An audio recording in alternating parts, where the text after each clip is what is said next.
Ninth स्टँडर्डच्या maths 2 च्या textbook मधील circle या चॅप्टरला आपण ऑलरेडी सुरुवात केलेली आहे। या चॅप्टर मध्ये आपण सर्कल ऑफ अ ट्रायंगलचं कन्स्ट्रक्शन कसं करायचं ते पाहणार आहोत। What is mean by circle? बघा, the circle passing through all the 3 vertices of the triangle is called circle.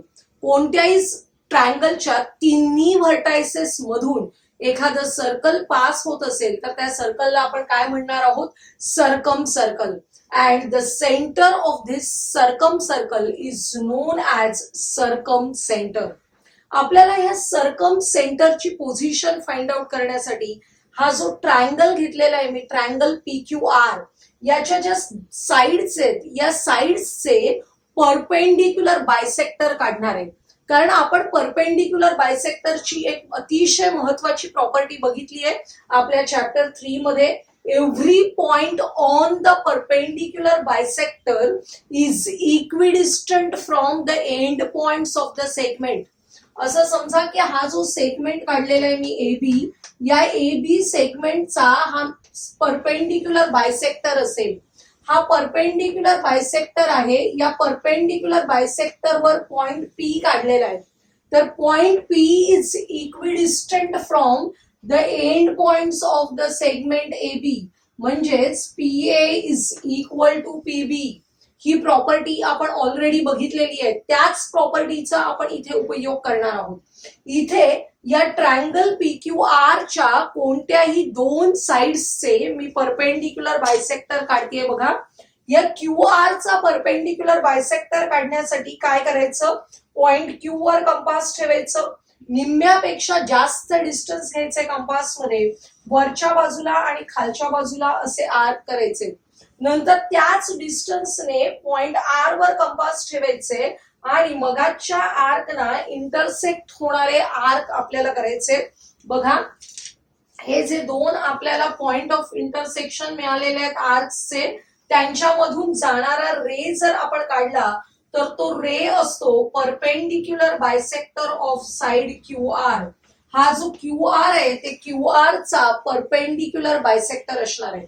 आता मी या साइड PQ चा परपेंडिक्युलर बायसेक्टर काढते। बघा, आपल्याला जर PQ चा परपेंडिक्युलर बायसेक्टर काढायचा असेल, या Q वर कंपास ठेवायचे आणि PQ च्या निम्म्यापेक्षा जास्त डिस्टन्स कंपास मध्ये घ्यायचे। या बाजूला एक आर्क केला, या बाजूला एक आर्क केला, या Q वर कंपास ठेवून त्याच डिस्टन्सने आपल्याला इंटरसेक्ट होणारे असे आर्क करायचे आणि त्यांचे पॉइंट ऑफ इंटरसेक्शन, बघा हा एक पॉइंट आणि हा एक पॉइंट, यांच्यामधून जाणारी लाईन काढायची आहे, which is a perpendicular bisector of side PQ। आपले जे साइड PQ आहे त्या साइड PQ चा परपेंडिक्युलर बायसेक्टर आहे हा। तसाच आपण हा अगोदर काढलेला आहे, तो या साइड QR चा परपेंडिक्युलर बायसेक्टर आहे। या 2 परपेंडिक्युलर बायसेक्टर्सचा पॉइंट ऑफ इंटरसेक्शन आहे तो समजा C असेल तर तुमच्या लक्षात येईल, तर C is any point on the perpendicular bisector of side QR। Then by using this property CQ is equal to CR। त्याचप्रमाणे C हा या PQ च्या परपेंडिक्युलर बायसेक्टर वर पण आहे, म्हणजेच CP is equal to CQ। याचाच अर्थ all the 3 vertices are equidistant from the point C। हेच लक्षात घेऊन आपण काय करणार आहोत, या CP एवढं किंवा CQ, CR, all the 3 distances are equal. CP is equal to CQ is equal to CR। एवढं डिस्टन्स आपल्याला कंपास मध्ये घ्यायचंय। मी CP एवढं डिस्टन्स कंपास मध्ये घेतेय आणि त्या डिस्टन्सने आपल्याला या C सेंटर घेऊन सर्कल काढायचंय। बघा, CP एवढं डिस्टन्स कंपास मध्ये घेतलं, C सेंटर घेतलेलं आहे आणि या 3ही व्हर्टायसेस मधून पास होणारं असं सर्कल आपल्याला मिळतंय, which is non as circle of a triangle. तुम्हाला दिसतंय, म्हणजे या कन्स्ट्रक्शन साठी आपण कोणती महत्वाची प्रॉपर्टी वापरली आहे? Perpendicular bisector property. आपण एक क्वेश्चन बघूया। Construct triangle DEF such that DE is equal to EF, which is equal to 6 centimeter. Angle F is equal to 45 degrees and construct its semicircle. आपण एक फिगर काढूया अगोदर, rough figure, ज्या triangle मध्ये तुम्हाला सांगितलेलं आहे की DE is equal to EF. बघा, DE is equal to EF असा ट्रायंगल आपल्याला काढायचा आहे. रफ फिगर काढतोय आपण. Angle F is equal to 45. हा जो अँगल F आहे तो आपल्याला 45 दिलेला आहे. तुमच्या लक्षात येत असेल DE is equal to EF म्हणजेच triangle DEF is an isosceles triangle. Isosceles triangle मध्ये angles opposite to the congruent sides are congruent. या साइडच्या अपोजिट अँगल जर 45 असेल तर या साइडच्या अपोजिट अँगल सुद्धा काय असला पाहिजे, 45 असला पाहिजे. लक्षात येत आहे. Triangle DEF is an isosceles triangle. त्यामुळे angle D is equal to angle F is equal to 45 degrees. Reason लिहायचं, isosceles triangle theorem. Isosceles triangle theorem. आता बघा, हे दोन अँगल्स 45 असतील तर या ट्रायंगल मध्ये हा रिमेनिंग अँगल काढायचे. In triangle DEF all the 3 angles त्यांची ऍडिशन किती असणार आहे, 180 degrees. Angle D plus angle E plus angle F is equal to 180 degrees. Angle D and F 45 degrees आहेत. 45 हे आपल्याला अँगल D आणि F चे मेजरमेंट आहेत, त्याच्यावरून आपल्याला अँगल E काढायचे. बघा, 45 प्लस 45 90 झाले म्हणजेच angle E is equal to 180 minus 90 which is equal to 90 degrees. त्यामुळे अँगल E चं मेजरमेंट तुम्हाला मिळालेलं आहे 90 डिग्रीज. तुमच्या लक्षात येईल it is a right angle triangle. आता आपण कन्स्ट्रक्शन करू शकतो कारण आपल्याला जो बेस EF दिलेला आहे which is equal to 6 centimetre. DE is also equal to 6 centimeter and angle between them is 90 degrees. लक्षात येते. आपण कन्स्ट्रक्शनला सुरुवात करूया. EF काढूया सुरुवातीला. EF is equal to 6 centimetre. आता मी EF काढतेय 6 सेंटीमीटरचा. तुम्हाला पट्टीने अतिशय ऍक्युरेटली दिलेले मेजरमेंट्स घ्यायचे हे लक्षात घ्या. EF काढलेला आहे. आता 6 सेंटीमीटर DE काढायचंय, पण त्या अगोदर हा 90 चा अँगल तुम्हाला काढावा लागेल. इथे प्रोट्रॅक्टर घ्या अँगल E वर. Angle E is equal to 90 degrees आपण इथे काढलेलं आहे. हे रफ कॅल्क्युलेशन तुम्ही करून दाखवायचंय आणि नंतरच फिगर काढायला सुरुवात करायची. Angle E is equal to 90 degrees आपण घेतोय आणि नंतर हा 90 डिग्रीचा रे काढल्यावर DE is equal to 6 centimetre घ्यायचंय. कंपास मध्ये आपल्याला 6 सेंटीमीटर डिस्टन्स घ्यायचंय. ऑलरेडी आपण इथे EF घेतलेला आहे 6 सेंटीमीटर. त्यामुळे तुम्ही इथे कंपास मध्ये E पासून F पर्यंतचं डिस्टन्स कंपास मध्ये घेऊ शकता which is already measured as 6 centimetre. Already ते 6 सेंटीमीटर आहे. इथे मी आर्क करते 6 सेंटीमीटरने आणि हा जो पॉइंट आहे या पॉइंटला आपण D असं नाव द्यायचंय. आता आपण जॉईन करूया DF. इथे जॉईन करायचंय DF. थोडीशी मोठी आकृती आहे, अशा वेळी पट्टी आपल्याला योग्य पद्धतीने वापरावी लागेल. बघा, DF काढलेला आहे. हा पण 6 सेंटीमीटर आहे. हा 90 चा अँगल आहे. आता आपल्याला construct it's semi circle. Semi circle काढण्यासाठी आपल्याला काय करायचंय, कोणत्याही दोन साइड्सचे काय काढून घ्यायचे, आपल्याला परपेंडिक्युलर बायसेक्टर्स काढून घ्यायचे. मी या DE चा परपेंडिक्युलर बायसेक्टर काढते आणि DF चा परपेंडिक्युलर बायसेक्टर काढते. बघा, DE चा काढूया. आता D वर कंपास ठेवून सेम डिस्टन्सने आपण असेच आर्क करून घेणार आहोत आणि हे जे इंटरसेक्टिंग आर्क्स केलेले आहेत त्यांच्या पॉइंट ऑफ इंटरसेक्शन मधून जाणारी लाईन आपल्याला काढायची आहे which is a perpendicular bisector of DE. हा जो DE आहे या DE चा परपेंडिक्युलर बायसेक्टर आहे.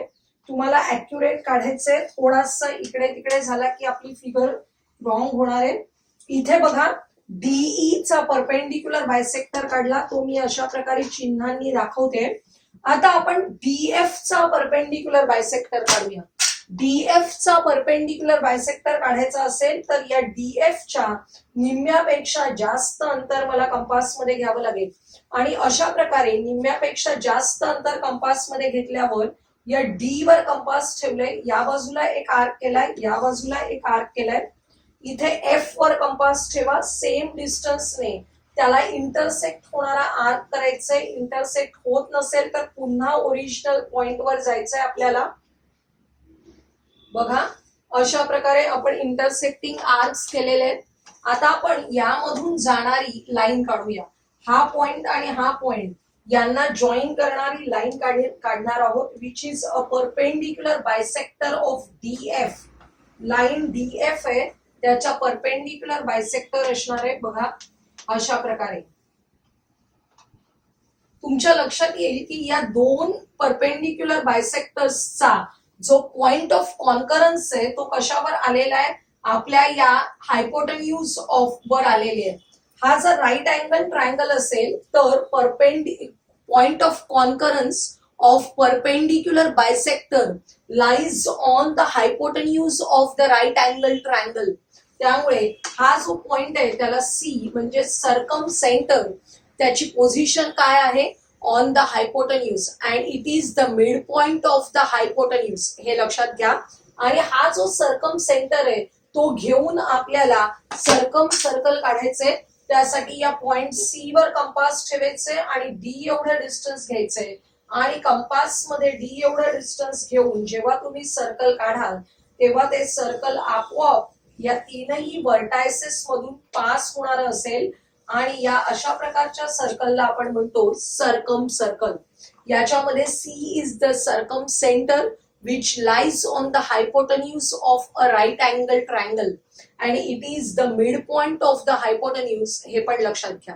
तर अशा प्रकारे आपल्याला छोटंसं एक्झाम्पल सॉल्व्ह करण्यासाठी 4 मार्क असणार आहेत, कारण इथे तुम्हाला रफ कॅल्क्युलेशन पण करायचं आहे की ज्याचा आधार घेऊन आपल्याला या कन्स्ट्रक्शन मध्ये अँगल ई काढावा लागणार आहे.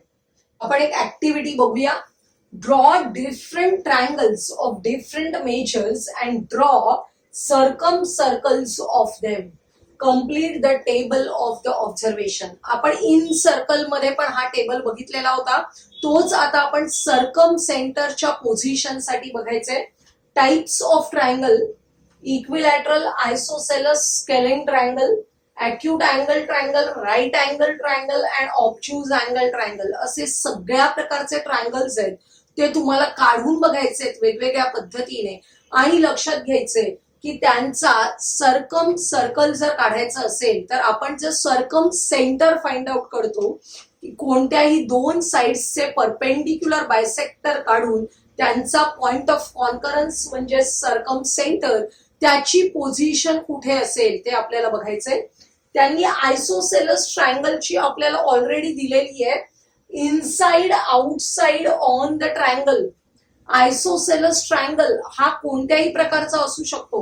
बघा असा जर अॅक्यूट अँगल ट्रायंगल आहे विच इज आयसोसेलस ट्रायंगल, तर त्याचा इन सर्कम सेंटर आहे तो इनसाइड असणार आहे. जर आपण अशा प्रकारचा आयसोसेलस ट्रायंगल काढला which is a obtuse angle triangle, अशा वेळी तुमचा आउटसाइड द सर्कल असणार आहे. आणि ऑन द ट्रायंगल कधी असेल, जेव्हा अशा प्रकारे राईट अँगल ट्रायंगल असेल which is isosceles triangle, then the circumcentre lies on the hypotenuse that is on the triangle. अशा प्रकारे आयसोसेलस ट्रायंगल साठी हे तीनही पर्याय बरोबर आहेत in different cases, inside, outside and on the triangle. Similarly for scalene triangle. Scalene triangle म्हणजे काय, तर all the 3 sides are different. त्याच्यामध्ये सुद्धा 3 वेगवेगळ्या प्रकारचे ट्रायंगल काढल्यानंतर तुम्हाला अशा प्रकारे सर्कम सेंटरची पोझिशन ही इनसाइड, आउटसाइड और ऑन द ट्रायंगल असू शकते. त्यानंतर आपण मगाशीच बघितलं की राईट अँगल ट्रायंगल असेल तर त्याचा सर्कम सेंटर कुठे असतो, midpoint of the hypotenuse. हायपोटेन्यूजचा मिड पॉइंट आहे तो म्हणजे circumcentre of the right angle triangle असतो. आता उरलेल्या तिघांचा आपल्याला लिहायचंय इक्विलॅटरल ट्रायंगल. इक्विलॅटरल ट्रायंगल म्हणजे all the three sides are congruent. अशा प्रकारचा हा अॅक्यूट अँगल ट्रायंगल असतो. त्याचा सर्कम सेंटर आहे, त्याची पोझिशन कुठे असणार आहे? Inside the triangle. लक्षात घ्या, आपल्याला इनसाइड द ट्रायंगल मिळणार आहे इक्विलॅटरल ट्रायंगलच्या सर्कम सेंटरची पोझिशन. त्यानंतर acute angle triangle. Acute angle triangle साठी सुद्धा आपण बघितलं या सगळ्या वेगवेगळ्या केसेस मध्ये कुठे आपल्याला मिळणार आहे? Inside the triangle. आणि लास्ट टाइप ऑब्च्यूज अँगल ट्रायंगल. अशा प्रकारचा ऑब्च्यूज अँगल ट्रायंगल असेल ज्याच्यामध्ये कुठेही साइड्स असतील. समजा असा ट्रायंगल आहे which is an obtuse angle triangle. याच्यामध्ये सर्कम सेंटर आहे तो आपल्याला आउटसाइड द सर्कल मिळतो. त्यामुळे इथे लिहायचंय outside the circle, sorry outside the triangle. तुम्ही वेगवेगळ्या एक्झाम्पल्स मध्ये मुद्दाम हे काढून बघायचंय म्हणजे तुमच्या लक्षात येईल की प्रत्यक्षात सर्कम सेंटरची पोझिशन या डिफरंट टाइप्स मध्ये कशी आहे.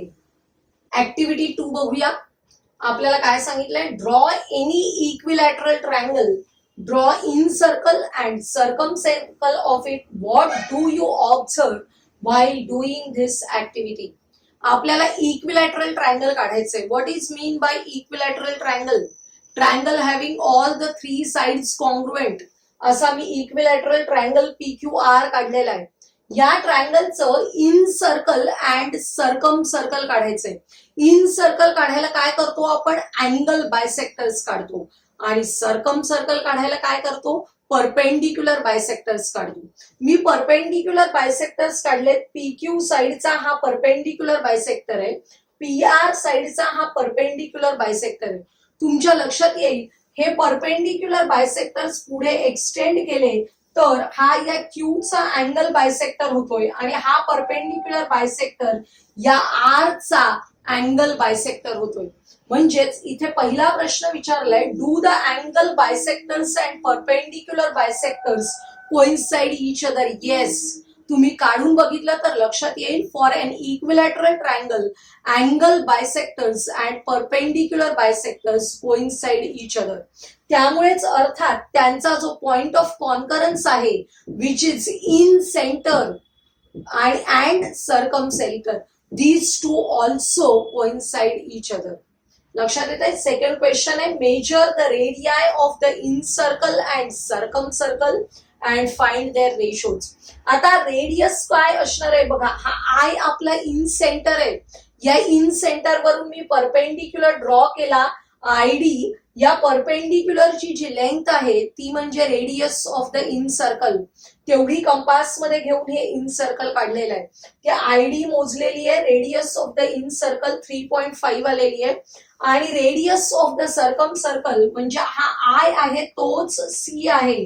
सर्कम सेंटर सुद्धा आहे. या C पासून या Q पर्यंतचं डिस्टन्स किंवा C पासून या P पर्यंतचं distance, that is circumcentre to any vertex. हे जे डिस्टन्स आहे ते म्हणजे radius of the circumcircle आहे. आणि ती मोजल्यावर 7 सेंटीमीटर आलेली आहे. या दोघांचा रेशो काढायचे. R1/R2 is equal to 7/3.5 which is equal to 2.1 centimetre. Sorry 2:1. जेव्हा आपण 7/3.5 चा रेशो काढतो तेव्हा तो किती येतो? 2:1. आणि हे आपल्याला मल्टिपल चॉईस क्वेश्चन साठी लक्षात ठेवायचं आहे.